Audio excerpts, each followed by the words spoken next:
Avoidants are often perceived as primarily driven by physical attraction while being disconnected from emotional needs. This perception is partly true. Avoidants do struggle with emotional intimacy and often find physical connection easier than emotional vulnerability. But underneath their defended exterior, avoidants have emotional needs that are actually more powerful than lust. These needs are so fundamental that they drive avoidant behavior in ways that sexual attraction never could. Here are the 3 emotional needs that are stronger than lust for avoidants, and why these needs dictate their relationship patterns more than physical desire ever does. Need 1. The need to feel safe from engulfment. The first and perhaps most powerful emotional need for avoidance is the need to feel safe from engulfment or being consumed by another person. This need is stronger than any physical attraction because it's tied to the avoidant's survival instinct. The avoidant's nervous system experiences emotional closeness as threat to their autonomy and identity. When someone wants too much closeness, needs too much from them, or seems likely to engulf their space and independence, the avoidant feels existentially threatened, regardless of how attractive that person is.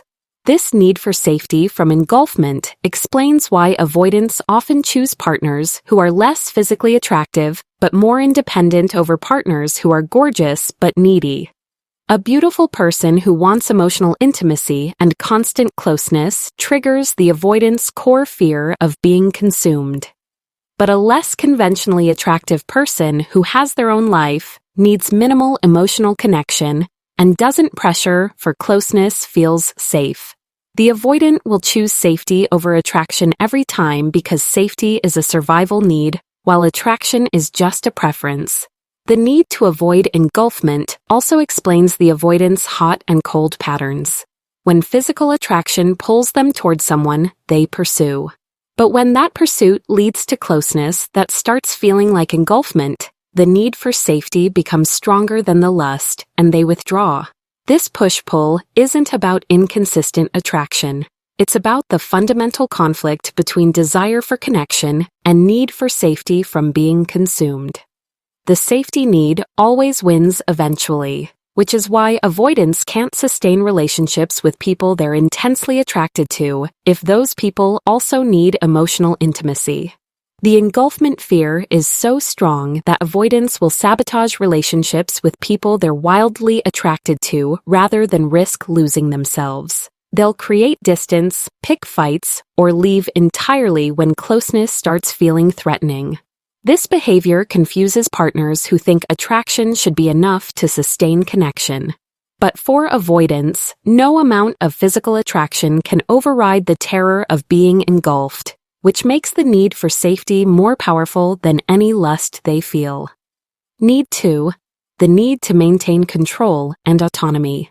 The second emotional need stronger than lust for avoidance is the need to maintain complete control over their life, choices, and emotional state.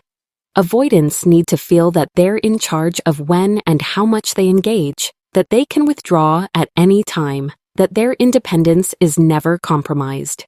This need for control is more powerful than physical attraction because losing control feels like losing themselves, which triggers deep anxiety that physical desire can't overcome. The control need explains why avoidants often prefer relationships that are undefined or casual even with people they're very attracted to. A defined, committed relationship implies expectations, obligations, and loss of freedom to do whatever they want whenever they want. But a casual arrangement, even with someone less attractive, allows them to maintain complete control over their engagement. They'll choose the control of casualness with a 6 over the loss of control that comes with commitment to a 10. This need also manifests in how avoidants respond to their own feelings. When they start developing strong feelings for someone, feelings that could potentially make them vulnerable or dependent, they often pull away or end the relationship. The loss of control over their emotional state is more threatening than the loss of a person they're attracted to. They need to feel like they're choosing connection rather than needing it. And when desire becomes need, the control requirement overrides the attraction. The control need is also why avoidants hate feeling pursued or pressured. Even if they're attracted to someone, if that person pushes for commitment, demands emotional availability, or tries to influence the avoidant's choices, the avoidant will retreat. The need to maintain autonomy is stronger than the desire for the person. They'd rather lose someone they want than feel controlled by someone's needs or expectations. This prioritization of control over desire is why avoidants can walk away from physically attractive partners who make them feel any loss of independence. The autonomy requirement also means avoidants are drawn to partners who don't threaten their sense of control. Someone who is busy with their own life, who doesn't need much from the avoidant, who gives them space to come and go as they please, feels safe regardless of attraction level. But someone who needs regular contact, who has expectations about the relationship, who wants the avoidant to prioritize them, feels threatening even if they're incredibly attractive. The avoidant will choose the partner who allows them to maintain control because that need supersedes physical desire. Need 3. The need to protect their defended self-image. The third emotional need, stronger than lust, is the avoidant's need to maintain their defended self-image as someone who doesn't need others, who is self-sufficient, who is above messy emotions and vulnerability. This self-image is core to the avoidant's identity, and protecting it is more important than pursuing anyone they're physically attracted to. When attraction threatens this self-image by making them feel needy, dependent, or emotionally vulnerable, the need to protect the defended self becomes stronger than the desire for the person. The self-image protection explains why avoidants often devalue people they're intensely attracted to. If they allowed themselves to fully feel and act on strong attraction, they'd have to acknowledge needing someone, wanting someone, being affected by someone. This acknowledgement threatens their self-image of being independent and unbothered, so they protect the self-image by minimizing the attraction, focusing on the person's flaws, or convincing themselves they don't really care that much. Protecting the defended self is more important than honoring genuine desire. This need also drives avoidants toward partners who don't make them feel vulnerable or dependent. Someone the avoidant is mildly attracted to but doesn't feel intense desire for is safe because pursuing them doesn't threaten the self-image. The avoidant can engage without feeling out of control or needy, but someone who triggers intense attraction and makes the avoidant feel things deeply threatens the defended self-image, so the avoidant either won't pursue or will sabotage if they do pursue. The defended self-image also requires the avoidant to be the less interested party in relationships. They need to feel like they could take or leave the relationship, like they're doing the other person a favor by being there, like they have the power. With someone they're extremely attracted to, this dynamic is hard to maintain because the attraction creates desire that makes them feel less powerful. But with someone they're less attracted to, they can easily maintain the position of being the less invested one, which protects their self-image even if it means settling for less physical chemistry. This need to protect the defended self is why avoidants will choose emotional safety over physical attraction. A relationship where they never have to be vulnerable, never have to admit they need someone, never have to show they're affected, feels much safer than a relationship with intense attraction that would require acknowledging desire and dependence. The avoidant prioritizes protecting their self-image as invulnerable over the pleasure of being with someone they're wildly attracted to. How these needs override attraction in partner selection. Understanding these three needs reveals why avoidants often don't end up with the people they're most attracted to. Physical attraction might draw them initially, but if the person threatens any of these core needs, the attraction becomes irrelevant. The avoidant will choose someone who meets these emotional needs over someone who only meets physical desire. This dynamic explains why avoidants often settle down with partners who seem surprising. The person they marry might not match their stated preferences, but that person feels safe. They don't trigger engulfment fears, don't threaten autonomy, don't challenge the defended self. The override of attraction also explains why avoidants can seem cold about ending relationships with people they were clearly attracted to. They're fleeing someone who threatened their core needs regardless of physical chemistry. Why avoidants choose safety over satisfaction. The consistent pattern of avoidants choosing partners who meet these emotional needs over partners who satisfy them reveals a tragic irony. The avoidants' attempt to feel safe leads them to relationships that are ultimately unsatisfying. They trade passionate connection for comfortable distance, depth for safety. The choice of safety also means avoidants often end up in relationships that feel empty. A partner who doesn't trigger engulfment fears also doesn't create much connection. A partner who doesn't threaten autonomy also doesn't inspire passion. This pattern is why many avoidants feel lonely even in relationships. They chose partners based on safety rather than attraction, which means they're with people who don't threaten them but also don't excite them or connect with them deeply. What this means if you're in relationship with an avoidant. If you're with an avoidant and you trigger any of these three needs, intense attraction won't sustain the relationship. You could be the most attractive person they've ever been with. But if you need closeness, they experience as engulfing. If you want commitment that threatens their autonomy, or if loving you makes them feel vulnerable, they will choose their needs over the attraction. This reality means you can't win an avoidance commitment through being more attractive. Those things might draw them initially, but they won't keep them if you also need things that trigger their core fears. Unless the avoidant does deep work to address these needs, they'll continue choosing safety over satisfaction. Understanding this also means recognizing that the avoidant's inability to commit isn't really about you. You could be perfect, and it wouldn't matter if being with you triggers their fears. The limitation is theirs, not yours. Why these needs prevent avoidants from experiencing real love. The tragic consequence of these three needs being stronger than attraction is that they prevent avoidants from experiencing real love. Real love requires some loss of control, some vulnerability, some risk of engulfment. Real love means sometimes prioritizing the relationship over complete autonomy.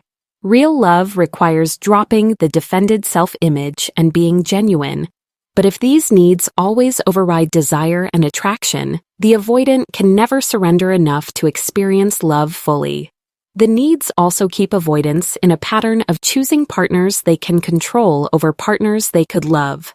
They pick people who feel safe, who don't challenge them, who accommodate their limitations.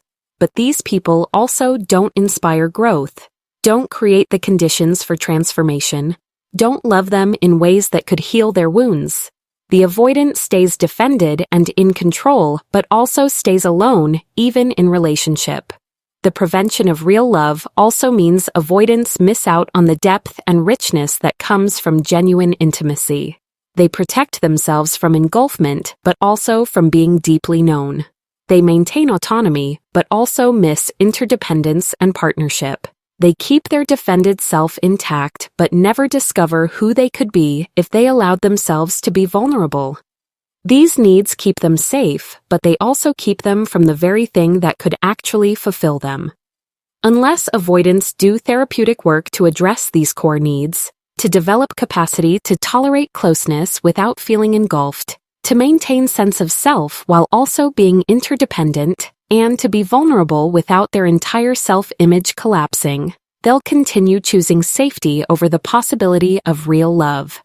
And that choice, while understandable given their wounds, is ultimately what keeps them from the connection they need to heal and the love they deserve to experience. How these needs manifest in dating and relationship patterns. These three core needs create very specific patterns in how avoidants date and form relationships. In the early stages of dating, you might see the avoidant pursuing intensely if they're physically attracted to someone. But the moment that pursuit creates closeness that starts to feel engulfing, or emotional investment that threatens their autonomy, or vulnerability that challenges their defended self, they suddenly pull back or disappear entirely. This isn't game playing, it's their core needs overriding their attraction. The pattern also shows up in who avoidants choose for long-term relationships versus who they choose for casual connections. They might have intense physical chemistry with people they keep at arm's length, people they see occasionally but never commit to. But the person they actually commit to long-term is often someone who feels much safer, someone who needs less, someone who doesn't trigger these core fears. The person they marry is rarely the person they were most attracted to, because attraction alone can't overcome the power of these survival-level needs.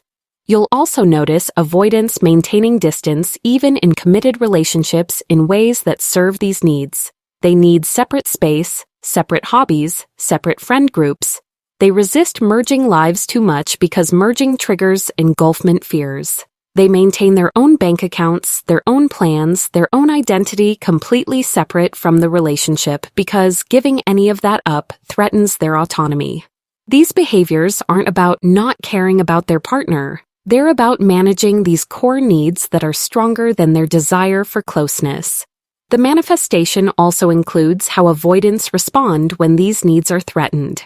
If a partner starts needing more closeness, the avoidant becomes critical and distant. If a partner wants more commitment, the avoidant questions the relationship. If a partner's love makes the avoidant feel vulnerable, the avoidant devalues them to restore the defended self-image. These responses seem cruel, but they're actually the avoidant's nervous system protecting itself from perceived threats to survival-level needs. Why understanding these needs changes how you interact with avoidance. If you understand that these three needs are stronger than attraction for avoidance, it completely changes your approach to relationship with them. You stop trying to be more attractive, sexier, or more desirable to keep them engaged. You recognize those things don't address the actual drivers of avoidant behavior. Instead, you focus on whether you can have a relationship with someone whose core needs are fundamentally incompatible with emotional intimacy. Understanding the needs also helps you stop taking avoidant behavior personally. When they pull away, it's not because you're not attractive enough or good enough, it's because closeness triggers their engulfment fear. When they won't commit, it's not because you're not worthy, it's because commitment threatens their autonomy. When they devalue you, it's not because you lack value, it's because their feelings for you threaten their defended self-image. None of it is about your inadequacy, it's all about their needs. The understanding also allows you to make informed choices about whether this relationship can work. If you need emotional intimacy, consistent presence, and genuine vulnerability from a partner, someone driven by these three needs can't give you that without significant therapeutic work. No amount of patience or accommodation on your part will change needs that are this fundamental to their psychological functioning. You either accept a relationship structured around these needs, which means accepting very limited intimacy, or you choose someone capable of more. Most importantly, understanding these needs helps you recognize when to walk away. If being with the avoidant requires you to never need anything, to accept breadcrumbs of connection, to always accommodate their need for distance and control, you're not in a relationship. You're managing someone else's survival needs at the expense of your own well-being. Understanding that these needs will always be stronger than their attraction to you should motivate you to find someone capable of choosing connection over constant self-protection. The difference between avoidants who can work on these needs and those who can't. Some avoidants, when they hit rock bottom or encounter the right therapeutic intervention, can work on these core needs. They can learn that closeness doesn't have to mean engulfment if they maintain healthy boundaries. They can discover they can have autonomy within relationship rather than needing complete independence. They can develop enough security to be vulnerable without their entire self-image collapsing.